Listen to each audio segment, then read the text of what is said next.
কষ্টকর। অলরেডি আমার কিন্তু গলা শুকে যাচ্ছে এবং আমি কথা বলতে পারতেছি না। চরখানপুরে যাওয়ার মতো দুঃসাহস কিন্তু আজকে আমাদের হচ্ছে না। তো এখানে একটু অনিরাপত্তা রয়েছে, যেহেতু আমরা ছাড়া এখানে কেউ নেই।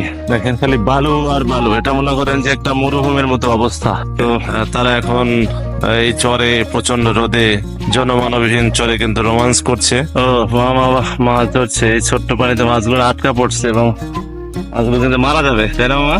ও কি অবস্থা সবার, বরাবরের মতো একা পথ হাঁটছি। আমি এই মুহূর্তে রয়েছিলাম রাজশাহী পদ্মার পাড়ে, যাব চরখানপুরে। তো খুব সকালে ঘুম থেকে উঠে পদ্মার পাড়ে চলে আসছি।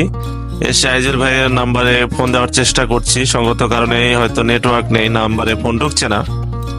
তো আপনারা জানেন না, এর আগে আমি ভিডিও করেছি আইজুল ভাইয়ের সঙ্গে আমার একটা খুব অল্প সম্পর্ক তৈরি হয়েছে।